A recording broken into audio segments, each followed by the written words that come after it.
I'm here with Rabbi Rachel Berkovitz, who is a world-renowned thinker and writer and educator, and has been a long-time educator at the Pardes Institute in Jerusalem, which so many of us have learned at. And our topic today is to discuss a little bit of homosexuality in Jewish law. So it seems like on this issue of homosexuality, there's been a lot of evolution in broader society over just the last decade. And I wonder how you think Halacha addresses this issue at large today. I mean, someone who is from the LGBT community, how should they understand their role in the Jewish community and sort of the legal parameters around these relationships? Okay. Well, the first thing I want to tell you is that I feel like I'm encountering more and more students who are gay, who are interested in finding their place within Halacha. Mm-hmm. They want to lead a Torah-observant lifestyle. Either they grew up that way, and now they're struggling with their sexual identity, or they didn't grow up living within the Torah-observant community, but they're drawn to it, as many people are, through learning Torah, through meeting other Jews. And they really want to find their place. And I'm happy that I think the Halacha community is just beginning to think about this, but I think needs to think about it a little more clearly or a little more seriously. Really because of my students, I started to think about it myself. It was not something, if you had asked me 5 years ago, that I had really thought about. And I was pleasantly surprised when I looked at halachic sources.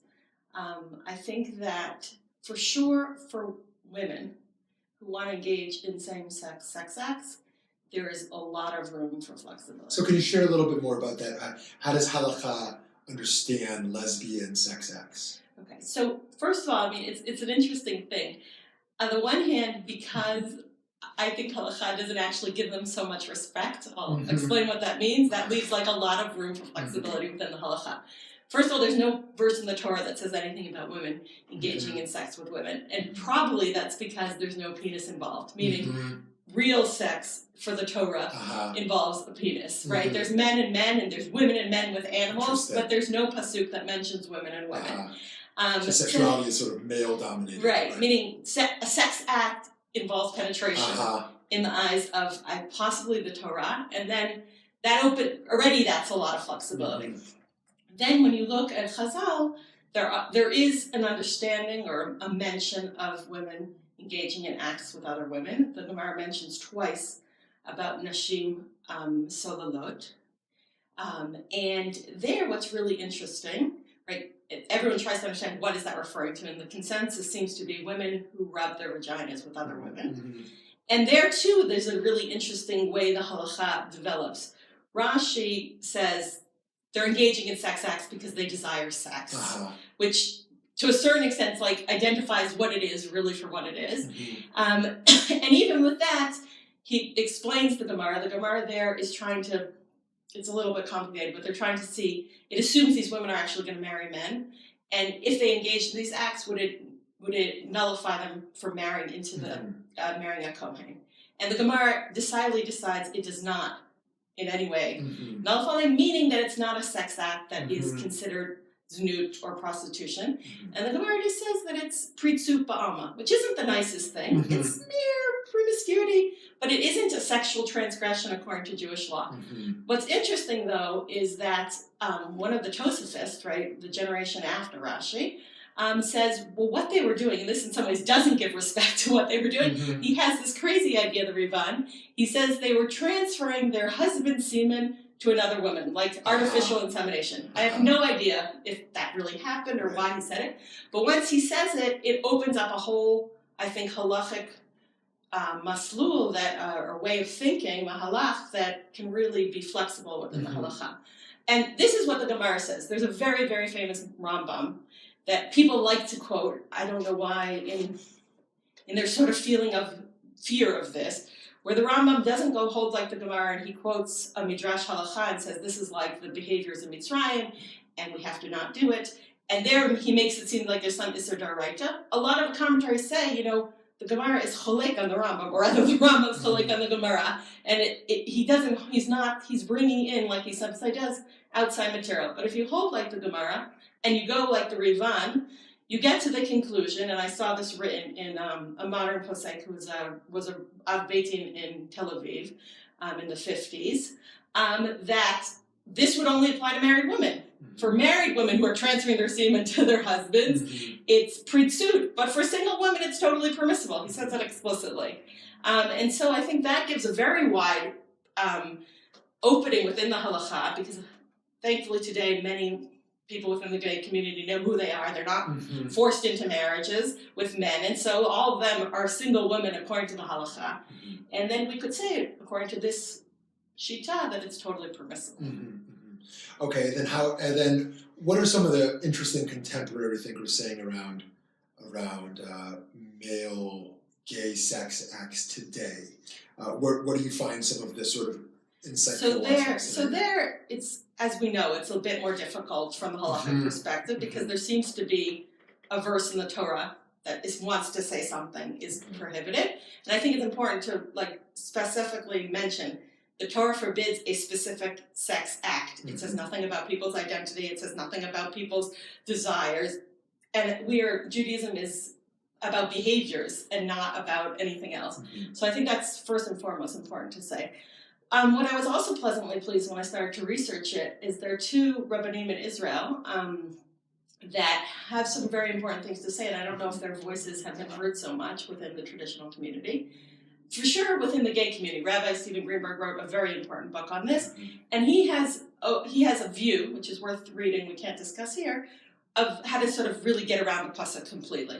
But let's say, and I think there are even gay people who don't want to get around the pasuk completely because of their commitment to the Torah itself. There are two interesting things I read. One, Rav Benny Lau, who's a leading thinker in Israel, wrote a very interesting piece based on the verses of Breshit, Lo tov liot adam levado, that it's not good for a human being to be alone, supporting the idea that there has to be partnership for life, and that this is really, the idea of loneliness is a pikuach nefesh issue, and that really communities and rabbis need to understand the need for couplehood.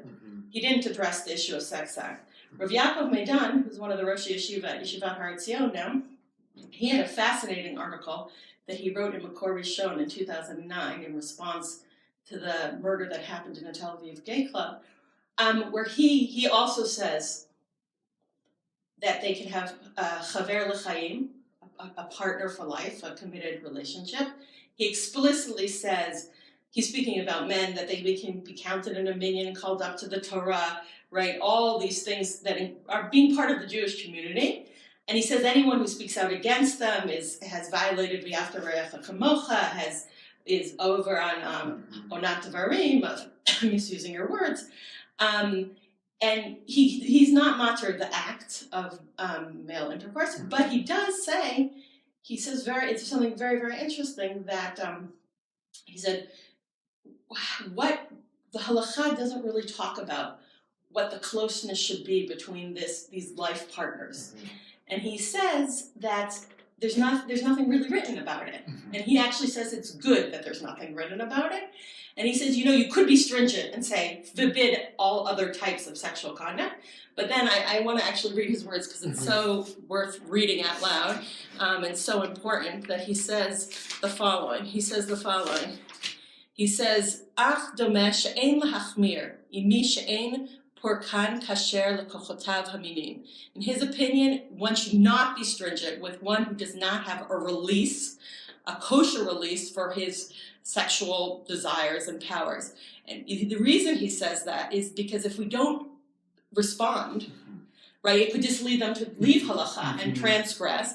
But he says it explicitly. He says, Sharei kol chumra ulula lahulid kula etzel mi sheyityaesh miyicholta shalacha lanot al tzarchav habesisim. That people could just completely give up and say halacha can't meet my most basic needs. So this is interesting to me. He understands sexual desire to be a human need, and he understands that it can't be. A human being can't.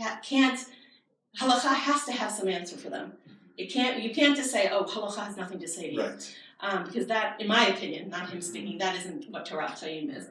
And so he leaves it vague, and he says you should consult a rabbi, but it's clear, I mean, if he's talking about release, that he is saying that there would be other sex acts that would be permissible for this couple. Wow.